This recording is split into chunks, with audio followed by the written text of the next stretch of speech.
কক্সবাজারের মতো এত সুন্দর একটি আমরা যে ব্যবস্থাপনা বা আমাদের যে অবস্থান রয়েছে এখানে আসলে খুব একটা ভালো না, খুবই জরাজীর্ণ একটি অবস্থা দেখলাম।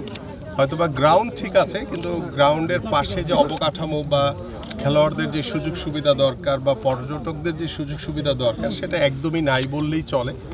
এবং এটা বিগত সময়ে যাই হয়েছে, বাট আমরা এটা নতুনভাবে কাজ করতে চাই এবং আমরা আশা করি যে এত সুন্দর একটি জায়গাকে আমরা যে কক্সবাজার অঞ্চলকে আমরা স্পোর্টস ট্যুরিজমের জন্য যে চিন্তা ভাবনা আমাদের মাথায় রয়েছে সেটাকে আমরা ফুটবল, ক্রিকেট বা প্র্যাকটিস গ্রাউন্ড সহ এবং ইনডোর সুযোগ সুবিধা সম্পন্ন আমরা এটাকে স্পোর্টস ভিলেজ বা স্পোর্টসের জন্য যে ট্যুরিজমের জন্য যে চিন্তা ভাবনা সেটা সব কিছু মিলিয়ে আমরা ঢাকায় গিয়ে আমি আমার মন্ত্রণালয়ের কর্মকর্তা যারা রয়েছেন, পাশাপাশি ক্রিকেট বোর্ডের সাথে যারা রয়েছেন, কিংবা ফুটবলের যেহেতু এখানে একটি ভেন্যু হিসেবে আমাদের একটি চিন্তাভাবনা ছিল, সেগুলোকে নিয়ে সব কিছু মিলে এবং অন্যান্য যে স্পোর্টসগুলো রয়েছে যেহেতু ইনডোর সুবিধা সম্পন্ন সকল স্পোর্টসই যাতে আমরা একটি স্পোর্টস কমপ্লেক্স বা স্পোর্টস ভিলেজ বলি কিংবা স্পোর্টস ট্যুরিজমের জন্য আমাদের যে সুযোগ সুবিধাগুলো দরকার আমরা এটি আলোচনার মাধ্যমে ইনশাল্লাহ নতুনভাবে এটাকে শুরু করতে চাই।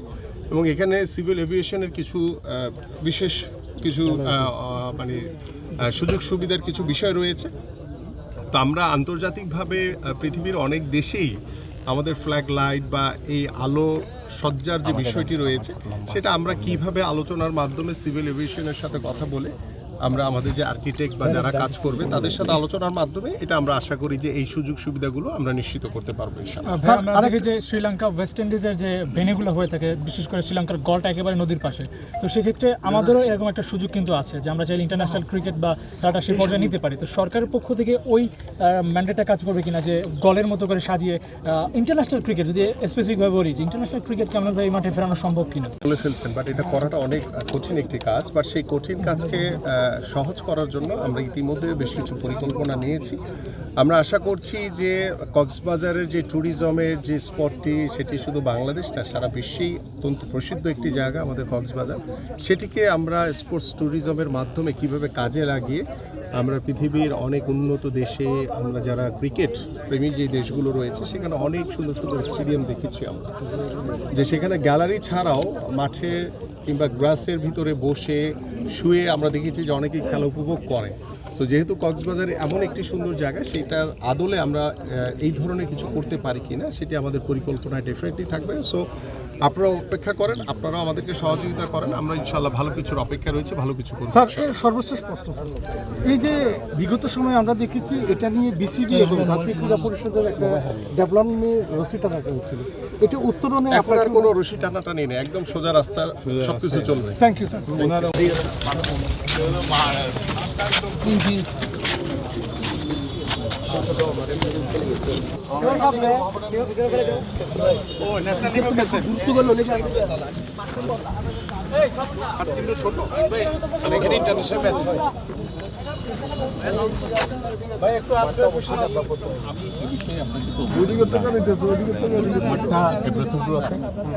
এখানে একটু সংস্কারের প্রয়োজন আছে। কক্সবাজারে একটাই মাঠ দেখছি, আমি নিজে আপনার যে মাঠের এইটা এগুলো রোল করতে হবে। আর এখন যেহেতু বৃষ্টির সিজন, বৃষ্টি পড়লে ঘাসটা লাগাই দিবেন যাতে ঘাসটা উঠে। রোল করাটা মানে বৃষ্টির আগে রোলটা করে নেন, বৃষ্টি হলে তার রোল করতে পারবেন। কারণ আমাদের যেহেতু 30 এপ্রিল শুরু হবে প্রোগ্রামটা এবং এখানেই কিন্তু আমরা বেস করে করবো, বাইরে জায়গা কিছু ইউজ করবেন, এভাবে ইনডোরটা ইউজ করবেন। সো দ্যাট আমাদের এমপি সাহেব আছেন, উনি সার্বিকভাবে সহযোগিতা করবেন, আমাদের প্রশাসক সাহেব আছেন, উনি ইয়ে করবেন। আর আমাদের ইয়া থেকে যত ধরনের সুযোগ সুবিধা লাগে সকল ধরনের ইয়া থাকে। সো মাঠটা ভালো থাকলে প্লেয়ার ভালো খেলবে। আর আমি আরেকটা কথা বলি, আমাদের অবকাঠামোর দিকে কিন্তু নজরদারি নেই, আমরা শুধু খেলোয়াড়দের দিকে হচ্ছে নজর আমাদের, ঠিক আছে? সো দ্যাট আমাদের যত বড় বড় বিগত সময় যে মেঘা প্রজেক্টের নামে মেঘা দুর্নীতি হয়েছে এগুলোর সুযোগ নেই ভবিষ্যতে, ঠিক আছে? এটা মাননীয় প্রধানমন্ত্রীর সরাসরি নির্দেশনা। সো আমরাও আমাদের স্বল্প আকারে যে আমাদের স্পোর্টস মিনিস্ট্রির যে অবকাঠামো আছে সেগুলো তো আমরা কাট আপ করে আমরা আমাদের খেলোয়াড়দের দিকে আমরা মনোযোগী আছি, ঠিক আছে? শুধু আমাদের মেন ইম্পর্টেন্ট হচ্ছে মাঠের মধ্যে যদি ভেতর যে পাইপ চালিয়ে যে ঢাকা স্টেডিয়াম পরে করতে হবে, এটা পরে করতে হবে, এটা আমরা পরবর্তী এখন এখানে গাছটা দিতে আগে হবে, হচ্ছে ঘাসটা দিয়ে আমরা আগে রোলিং করে গাছটা দিতে হবে। ঠিক আছে, লাগলে যে আমাদের যে মানে গ্রাস যারা লাগায় বা যারা মাঠ মেজারমেন্ট করে তাদের এনে যদি কোনো কিছু মাটি ফেলতে হয় বা কিছু ফেলতে হয়, তাতে ড্রেনেজ তো আমরা পারবো না, জাস্ট একটু ঢালু থাকলে পানিটা যাতে বের স্যার আমাদের ওই মাঠে গ্রাউন্ডসম্যান আছে বিসিবি, আমরা ওখান থেকে নিয়ে এসে বিগত সময় যাই দায়িত্ব পালন করছেন, এখন থেকে কিন্তু দৌড়ের উপর থাকতে হবে আপনাকে।